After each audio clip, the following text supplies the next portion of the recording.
Welcome back to the Build a Nation Challenge. Denmark might be our overlords, but we are stealing all of their young kids and putting them to work in the loan factory, and later forcing them to play for our national team. It might sound bad, but I'm all for a bit of reverse colonization within the footballing world. At some point, we will come to a crossroads where we want to directly improve our first team, rather than promoting from our factory farm. It could be now, or maybe not. It all depends on opportunities in the market. Speaking of areas where I feel we are weak, possibly not in the starting 11, but in terms of second options, I think we need something better than Bindelov in the inside forward role. We might also want to upgrade on Haraldsson and get him out on loan in the pressing forward role. I'm also fairly certain that we will end up selling Christian Andersen, so an extra advanced forward of decent quality, or moving Matthias Jakobsen into that role, is maybe an option. Nonetheless, we might need new strikers. But before we get to transfers or changes, we still have some work to do in the Champions League, starting with Stuttgart. Not an easy match, going to Germany to play, but looking at the table, I think we might actually need to at least get a draw here to keep our hopes alive of being among the best 24 teams. First highlight, first shot, and it's Stuttgart scoring. We could be in trouble here. That's an awful start. In the overtime of the match, we finally get a break. Lindelof brilliantly smashes it in to make it even. Full time, 1-1, and I think that's a fair result, though we were dangerously close to losing it. Transfer window is opening up. Time to get down and dirty with business. Starting with those not making the cut anymore. Either not good enough, too old, or didn't get loaned out, so naturally, they are released. The most prominent name is Odin Bjornsson, who played a couple of seasons, performing mediocrely for us. And we also sold a player right off the bat, Christian Andersen, to Juventus for $130 million. Not quite the amount I was hoping for, but with no bidding war, it is what it is. I would have preferred to keep him, as he was homegrown, but like I mentioned, his contract was running out next season, and he wanted to explore his options, so he wasn't going to sign a new contract anytime soon. So we cash in and go find the next big striker talent. And here come the new boys. 20 players this time, for the small amount of £137,000. Like many of the other years, mostly 2-star current ability with pretty high potential, mixed with 1 or 2 players maybe worthy of our squad. So, a pretty decent start to the transfers. Quite a few moving bodies here to begin with. Of course, we needed a new striker, and we are going to recall Albin Norden from his loan deal at Vikingur, where he did quite well. The main reason is that he might be one of the biggest talents in any of the Nordic clubs when it comes to being a pressing forward. I think it makes sense to start using him ourselves. We will also be recalling Martin Bay from his loan deal in Denmark, another striker, but much more of a goal-scoring one, who is going to be the second option to Bleiberg. He will, of course, take the spot from Aron Haraldsson, who I only really thought to be a temporary backup, but he did quite all right. And it might not be the last time we see him in our squad if he develops nicely over the next year or two. Marco Svenningsson is one of the new players coming in, and he is going straight into the first team, a 19-year-old winger, or what we will use him as, the second option inside forward on the left side. This gives Henrik Holden a bit of competition for the spot. In this case, I'm going to keep Bindelov around as the third option, as he could also double down as a decent fullback instead of demoting him. Jorvar Ragnarsson is getting a promotion. He is still only 18, which is one of the main reasons he is here, so we do not need to register him for the Champions League. He will be the third option, Segundo Volante. He is replacing Tulf, whom I'm trying to sell or loan out. He is 29 and always left out in the cold when registering our squad, so better to get a youngster up to take his spot. The same can be said for the next little change. Aron Ingi Bjarnason is our new second-choice goalkeeper, and the main reason for that is that he is a homegrown player within the nation, making our lives easier when it comes to registering for the Champions League. But of course, he's not a bad goalkeeper either. It is kind of sad to see Theodor Kvist getting demoted because of homegrown rules. Though I could argue that the new kid is better, Theodor Kvist has more than proved that he is a solid goalkeeper. I sincerely hope we can loan him out or directly find a new home for him somewhere else on the Faroe Islands. Also a bit sad that he changed nationality, but there is a man called Dabelstein who also changed his, so he's not even a first choice for the national team. Alright guys, I finally started to use our massive war chest. Not just once, but twice did I break the highest transfer fee. First for Sebastian Sko for £850,000, who I will take a closer look at to see if he moves to the first team, as I plan on loaning him out this season if we can. Secondly, Mark Kujakala for $2 million. He is of course coming in to play in the first team, and also as the first option when it comes to central defenders on the right-hand side. There are two reasons why I wanted him. One is that we needed some quality in this spot, and secondly, because he is an 18-year-old Norwegian gigantic talent that could become homegrown, who I predict we could sell for 10 million or more. He sort of replaces Ole Samuelsson, who is our oldest player in the squad at 30 years old. I will list him for transfer, as he only has 1 year left on his contract, but not demote him. Though, he is definitely becoming more of a fifth choice compared to the other central defenders, so we could easily let him go. And he does end up leaving us for a small fee of £115,000, going home to Sweden. Multiculturalism is angrying up my blood. Sweden? I don't think so. So, apparently, I must have missed a lot of these messages. Here we can see one of our Danish players, Jonas Christensen, changing his nationality after only playing 2 years in the country because he believes he will get into the Faroe Islands national team.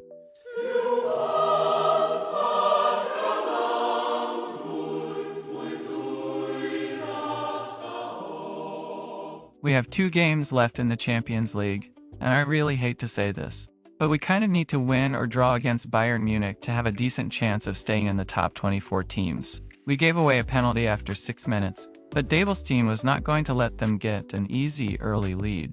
Not often does this happen, as I do believe I have set up our corner routines decently, but our corner turns out to become a counter for them.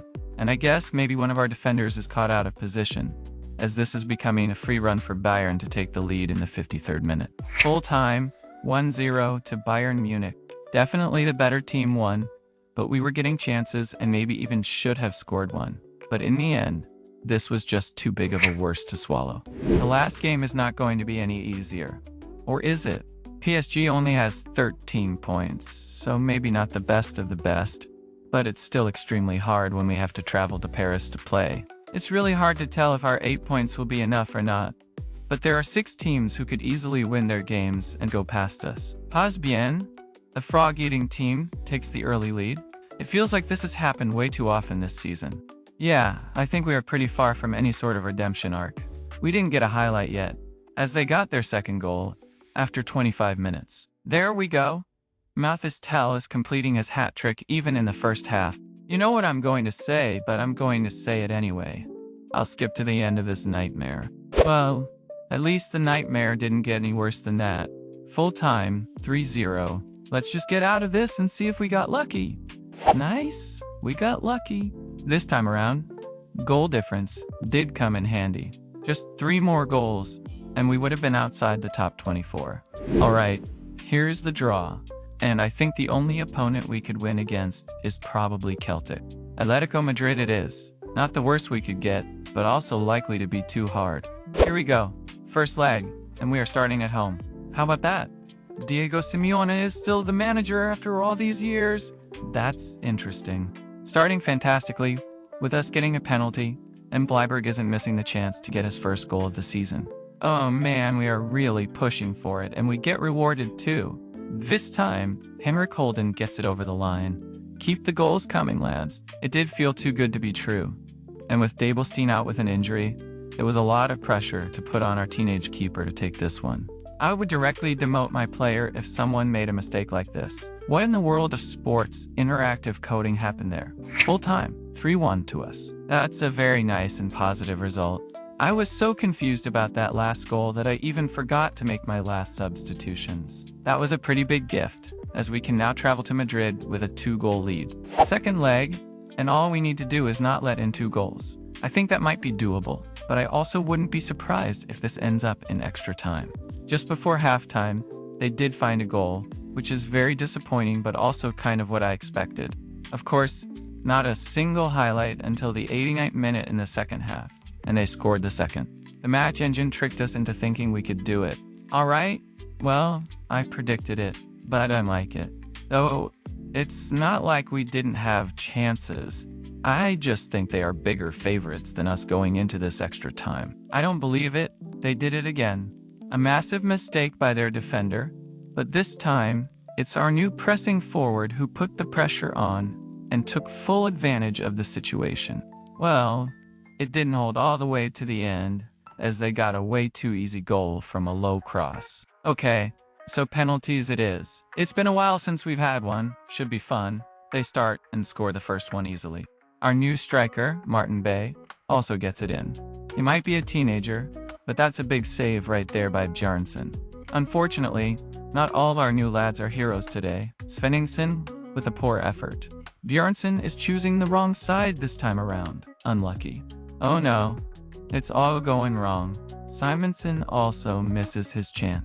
This time, Bjarnson picked the correct side, but it was a perfect penalty and hard to get a hand on it. Benyamin needs to score this one just to keep us alive, and thankfully he does. But back to all the pressure being on the teenage keeper again. I don't believe it. He does it again. What a hero. But it could all be for nothing if our new £2 million signing, Jakola, can't get this one in. There we go. It's all back even. Bjarnson is on the spot again. No way he can save 3. No way. The teenager is going to become a new fan favorite. Can Cleven bring us into the top 16 teams? No, that was a terrible penalty, unfortunately. Look at this guy. He doesn't care. He's not scared anymore. He already saved 3. Why not make it 4? Cool as you like. Norton is next. He already scored in ordinary time. So is this it? Yes, we are among the final 16 again. All thanks to Bjarnson, who, without a doubt, is man of the match to me. An 830 rating in a penalty shootout where you save 4 is absolutely ridiculous. Sports Interactive, fix your ratings. Emotional damage! This is a minimum 9.5. For the 8th time in a row, we started the Faroe Islands season by winning the Super Cup. A small, interesting change in the bookies' odds is that, for the first time, I believe we see Vikingur in the second spot, with 15-1 odds to win it. Oh, okay. So the round of 16 draw, and we are the last team after Tottenham. I really hope that Tottenham is going to get Manchester City. Though we've done the impossible before, I'd rather try my luck with Benfica. Yes, thank you. I'm happy. The first leg is at home, and while Benfica, on paper, might be easier than Manchester City, we shouldn't fool ourselves into believing that we are anything but big underdogs. Not the start we hoped for. An easy back post header, and they bring themselves in front after 8 minutes. But thankfully, we struck back in the 20th minute. Jakobsen makes sure we're back even. Stupidly, we gave a penalty away just before halftime, but we've got the super teenager in goal, who's turning out to be a penalty specialist. I'm not sure how many goals we get from these long throws, but the opponents seem to be struggling with them tactically, even without us having anyone good at throwing it long. Oh yes, please, this is just what the doctor ordered, an own goal, and we're all of a sudden in the lead with 2 goals. 89 minutes in, and they show some class. Absolutely no chance for Bjarnson in goal to save that one. A beautiful goal by their player. Oh, come on. 2 minutes into overtime, and now we're just unlucky. Well, they brought it back to even, and the small hope we had for the second leg quickly disappeared. Full time, 3-3. I suppose, looking at the statistics, it was a fair result, but it didn't feel like that while watching it. My concern is that Benfica is going to easily win in Portugal. It could be years before we get another good chance like this to get into the quarterfinals, but Benfica are the favorites at home. Though we can always hope they have a shockingly bad day. Not going to lie, I'm surprised we're getting away with this many free kick goals, where they simply do not mark Henrik Holden. Also surprised that we're taking the lead, but we are. Apparently, Benfica is also capable of scoring from free kicks, but this one is a more traditional back post header. Call me surprised. We got all the way through 90 minutes, and it's 1-1 on the scoreboard. We're definitely not the better team out there, but getting this far is brilliant. And now anything can happen in extra time. Oh my god, 96 minutes in, and we take the lead again with this stunning play that ends with Bleiberg hitting the post, not once, but twice, to get it over the line. Stupidity. We're giving away a penalty 2 minutes later, and Bjarnason isn't going to save it this time around. I would have loved to see another penalty shootout, but the best we can do is give away yet another penalty in the 117th minute. Heartbreaking. This is how it ends. Full time, after extra time, 6-5 to Benfica. Well, that sucked. Not that they didn't deserve to win, but those double ridiculous penalties in extra time are leaving me a bit annoyed. But honestly, we shouldn't be mad. This was a very good campaign, and we were mere inches from getting into the quarterfinals. It's the deadline day for transfers, and I've made a bit of an impulsive buy, bringing in Rafael Savarsson for £200,000. He's definitely good, and is coming in on a regular playing time deal, so we need to use him. But the question is where and how. He's likely best as a winger, but we already have 2 really good wingers, so he'd be the third option there. Then there's our inverted wingback role, and to be honest, in many of our games where we control completely, I wouldn't be too worried about him sitting in that midfield with his 17 technique, so I guess he'll be a heavily used rotation option in both spots. We have a bit too many players in the squad right now, so I think it's time that Vesnes is getting demoted again. He wouldn't get registered for Champions League football, so we might as well do it. And so, it comes to an end with transfers. We ended up with only 95 players out on loan this time around, but the reason is rather simple. I've only loaned out to Faroe Islands clubs, which actually makes the number quite good. The reasoning for doing so has to do with homegrown status, and trying to make more of our players turn Faroe Islands national, which wouldn't happen if they're not playing here, so no more overseas loans, unless it's to make someone happy that we'd like to keep happy. Our team ended up looking like this, and yes, I do tend to have a rather large squad, and rotate a lot too. It does look like our pressing forwards are our weak spot, but I'm actually not quite sure that's true. Overall, we've got a very good squad with plenty of cover if players get injured, so time to grind our way through the season. 13 matches later, which is half the season, we are unbeaten and have won all the matches. The table is looking just as we could have expected, with Klaksvíkar and Vikingur in first and second place, so nothing out of the ordinary. And of course, the summer transfer window opens up. For once, I've been very busy finding new players to bring in. 7 new signings mid-season is quite a lot, and the cost of £2 million is a significant number. But that's likely how it's going to be from now on, with us spending more and more to get the best talent. One of the young lads will get into the first team right away, though he could also end up out on loan. Julin is a fairly decent midfielder who will be the third choice, and he cost us £950,000. At only 18 years of age, he could still develop quite a bit. He will be replacing Maut Simonsen, who will still be in the first team, but only as the third option, Segunda Volante. On the other hand, Jörvar Ragnarsson has been looking rather poor when we've played him. While he's still 18, we can let him develop a bit in the under-21s or get him out on loan before he comes back. Coefficient points have been updated, and we got 6,875 points from the last campaign. That's actually the worst we've done in the last 4 seasons. Still better than before, but we really need our other friendly clubs to start doing better in Europe if we are to move up the list further. I finally decided to change something tactically. Well, sort of. This is our normal tactic, though I did change the name, and still the same. As you know, I do a lot of rotation with our players, so I was thinking, how can I utilize having pretty much 2 sets of players I want to play, but with slightly different strengths? Well, by having a mirror tactic, where we've got the rest of the players switching it completely around with the roles and asymmetrically. Otherwise, it's the exact same tactic, but I think this is a perfect idea, as we do have players who are simply better as an inside forward or winger on either side.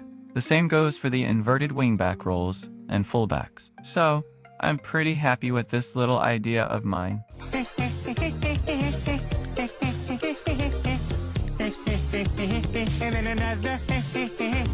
Another set of 7 players is coming in, all for free, as they all had contracts running out at their former clubs. I'm going to start putting players up for sale who are above the age of 23 and only have 2-star potential, as they are essentially deadweight, both for us and in terms of loaning them out to any of the Faroe Islands clubs. So, we might as well start actively getting rid of such players. Folks, we've got a situation. I don't really want to sell my players unless we see big money, but we often need to avoid a massive revolt, which is even worse. In this case, Gunnar Cliven is getting sold for £1.6 million, and he's homegrown. I don't like it, but I'll do it. But this one hurt quite a lot more. Matthias Jakobsen for £3 million, our academy player, and honestly, I'm very tempted to just cancel it. But I very rarely do when the player wants to leave, and a fee is agreed. I tend to lean toward keeping morale high within the squad at all costs, as that is by far the most important thing in this game, to keep at 100%. He only had 50 appearances but scored 44 goals for us. It's almost impossible to replace these academy players. It could be 10 or 20 years before one is as good as him again. To replace him, Aron Haraldsson, whom we already know from last season, is now considered homegrown. So, there we go. The nightmare transfer window is over. And if we look at just cash, deals made so far, it does come out as a plus. But by us selling some of the best, and maybe also favorite, players who are also homegrown, I'm not sure if I'd call it a plus at all. We've gotten Lincoln Red Imps in the second qualifier. To be honest, I've never heard of them, but now that I have, that's one hell of a cool name and badge. See? Here's the problem with selling homegrown and academy players. We then end up having to make some hard decisions to exclude players I'd actually like to have in the Champions League squad. He's got potential. Sure. You know, I always say, go big or go home. You go with this guy, you could be making the biggest mistake of your life. Or the biggest good decision of your life. It's either going to be the best thing you ever did, or the worst thing you ever did. The first leg against the Red Imps was rather uneventful, with us winning it easily with 4 goals. Though I would have loved to see more, I don't really feel like the second leg is going to be much different, or that we're close to losing. The second leg only had one small surprise, which was them scoring a goal. Otherwise, it went exactly how we thought it would, with us comfortably winning 9-1 on aggregate. Blast from the past, Faroese is our opponent in the third round. Quite a lot harder, but we should still win this fairly comfortably. Okay, the first leg is in Hungary, and while I do expect us to win it, it could be slightly close, so let's see how it goes. Not surprisingly, we score after 10 minutes, but it's a surprise that it's Tonsberg, with a beautiful one, hitting the post. And Bleiberg does the exact same thing just 1 minute later. This is going to be very easy, I suppose. And just a minute later again, Bleiberg also makes it 3. While I do love goals, I'm going to skip ahead, as showing completely pointless gameplay seems rather, well, spoke too soon. First highlight, first shot, and of course, they bring one back just 3 minutes later. But whatever, this is still going to be a win for us. Full time, we scored another 6, making the result 9-1. We've got 2 players on a 10 rating, and I think there's no doubt that the second leg will be nothing more than a training match for us. Alright, so I think I can officially say that our European competition places are bugged, because Arja Boltfalag is competing in the second round of the Conference League, and it's pretty clear that our cup should give access to the Europa League directly into the league phase. Well, it didn't happen, so I guess we won't be throwing any more games in the cup. Thankfully, Arja Boltfalag did quite well and actually won their match. To make matters worse, Klaksvíkr screwed up once again and got beaten. And Vikingur got extremely unlucky. They might have drawn the worst team out of all they could have pulled out of the hat in Molde. So already now, I'd say this campaign is a bit of a failure, unless Arja Boltfalag somehow manages to get to the league phase, which I doubt will happen. The second leg against Faroese was a lot more of the same, and we managed to win the 17-1 on aggregate. If that's not a big win, I don't know what is. Okay, so the playoff might be a small challenge. We get the Wolves from Denmark. Midtjylland it is. One of our first team players, Malte Simonsen, has decided to change his nationality to Faroe Islands. Good, love seeing that. Alrighty, I think we've got some stray wolves getting far to the north from their territory. I wouldn't mind if it's such a decisive victory that we scare them so much, they don't even dare to come out of the den in the next one. Hell yeah, nice start. Svenningsson with a brilliant turn, and an even better finish to make us take the lead after just 9 minutes. And he's also the main creator, as we score 7 minutes later, with Bay getting played in. Keep them coming. Søren Stenold makes it 3. This wolf is all howl and no teeth. We also made it 4 after 36 minutes from the feet of Svensson. Okay, I suppose the wolf took a small bite out of us late in the game to keep it slightly exciting for the second leg. Full time, 4-1 to us. I'd call that a comfortably nice lead. I doubt we're going to concede 3 times without also scoring at least a couple when we visit Denmark. The second leg went almost how I thought it would, though with a slight bit of drama in terms of Kozlov coming in and getting sent off with a red card after just playing 4 minutes. Silly kid. But in the end, we won it and ended up with a 6-2 aggregate result. Okay, this might be one of the better league fixtures for us. PSG, Barcelona, and Tottenham are likely not giving us any points, but the rest could. I wish I could say that our intakes are getting better, but the harsh reality is, it's far from the truth. I guess we need to be happy if we just get one player anywhere near this guy's potential, though he might also be quite alright. In the next league match, we won the title.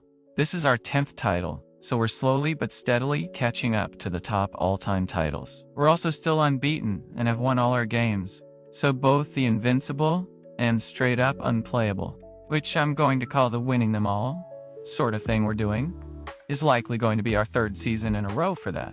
I kind of forgot about the 3rd round Argia Boltfalag had to play in the Conference League. We might as well have, as our luck with drawing the hardest opponents seems to hold true. Absolutely no chance they would beat Rangers. The first match in the Champions League is against Salzburg, away from home. A match where I don't expect to win, but on the other hand, we also need points from it. So I'm going to say this might end up as a draw. Shut up, 88 minutes in, and we've been by far the best team. But we now find ourselves in the mud. That's a very disappointing goal to concede. Full time, 1-0 to Salzburg, and that was really not a fair outcome. It's an unfair game. But that's football. Sometimes it's just not fair, and the better team just isn't going to win. Next one, against Copenhagen, and I want no excuses here. We need to bring out the big rifle and slay this blue lion. This is what happens when you give little men big guns. Good luck, boys! We're favorites, and not winning this would be a disaster. You've got to be kidding me. 70 minutes in, their first highlight, and only their second shot, and their player gets his first ever goal for the club. That's not only disappointing, it's downright the match engine having a laugh. Svensson brought it back to even in the 84th minute, so we still have a small chance of winning it. No, it didn't happen. I'm gonna call it already now, but hopefully I'm wrong. This will end up being our worst season in the last 5 years, and I'm mainly speaking about coefficient points to evaluate that. In other words, I'm not happy at all with our current progress, or lack of. So we're down where we don't want to be in the table after 2 games. That could change quickly if we were to shock Dortmund and do a reverse blitzkrieg going to Germany.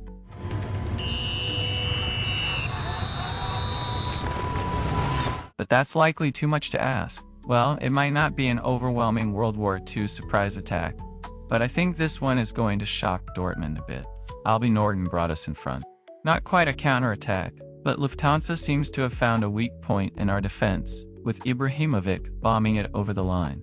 Kozlov is playing the good soldier, coming in from the flank, and the German bunker is taking a direct hit as the white grenade blows them to pieces. This man is on fire. Well, not literally, but he might as well be equipped with a flamethrower, because he is burning this yellow wall down to the ground.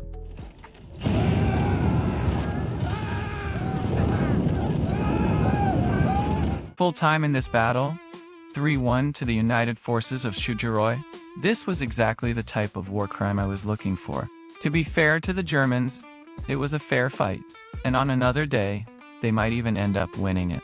Holy moly, we've got some good news. We are now considered among the 10 best youth academies in the world. Brilliant. Since the qualification spots for the cup are bugged, or at least I believe they are, we are, of course, not going to throw them away for nothing. So, besides last year, we have won it 10 times out of 11 possible. The league is looking completely as expected, with Vikingur in second, Klaksvíkar in third, completing another invincible season, as well as the unplayable for a 3rd season in a row, with our win streak of 84 games and a massive 174 unbeaten in a row. PSG is coming to our small island, and it will be hard to get any points against them. They haven't been exactly good, only having 5 points, but I would still say any points here would be a massive result for us. They get a penalty after 19 minutes, and Dabelstein is very close to saving it, but unfortunately, we go behind. Right after the second half starts, we attack. And if there are 2 men, you do not want to connect up like this. It's Kozlov and our top goal scorer, Bleiberg. All back to even, but that did not hold for long, as we are again going behind in the 63rd minute. Full time, 2-1 to PSG. It was wishful thinking to hope for the comeback. Though I think we did quite alright, and it was definitely not a bad performance by any stretch of the imagination, but that's not giving us any points. We've got Leipzig in the last match of the season, and I do not hope they bring a German blitzkrieg with them. They are probably the favorites, but we still need more points to get anywhere near the top 24, so I wouldn't be unhappy about a draw.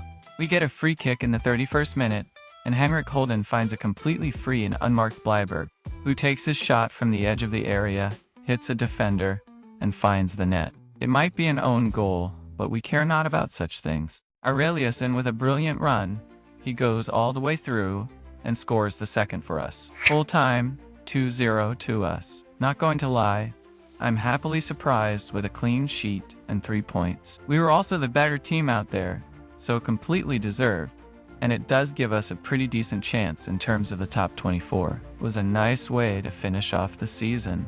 An update from our national team, who played the Euro Cup qualifier and didn't do too well, but at least they managed to get a win over Cyprus. One of these days, I do hope they will fire Paulie Paulsen and hire us as the manager. Not only is he using a pretty poor tactic, but he's also not taking advantage of the best players in their best roles. This season, we only had 1 player below the average rating of 7, so that's an improvement from last season. Though, it's just a small, funny statistic that doesn't mean a whole lot. The joke is over. Roy Bleiberg is no longer an impact substitute. He is, as he should be, an important player. I would actually call him a star player. He is yet again the highest average rated player with 7.86 this time, and also the top goal scorer with 39 goals, even finding room for 10 assists in his 35 matches.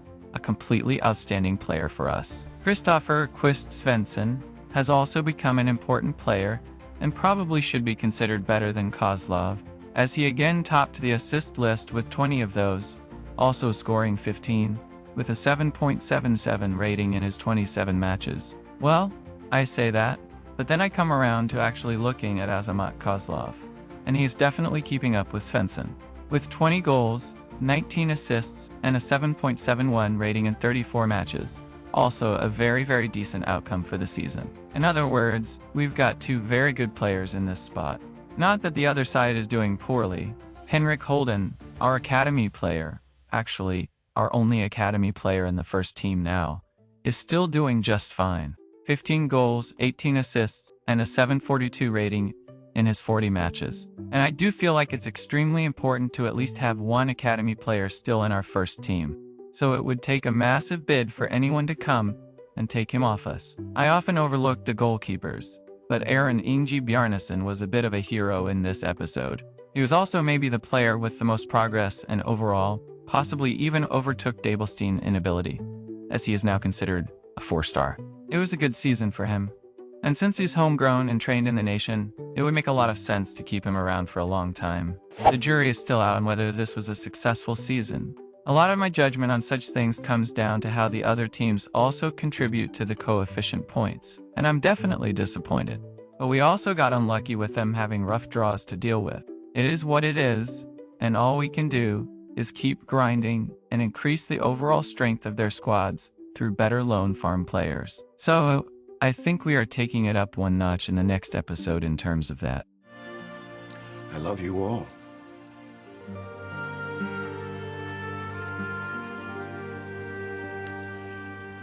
Class dismissed.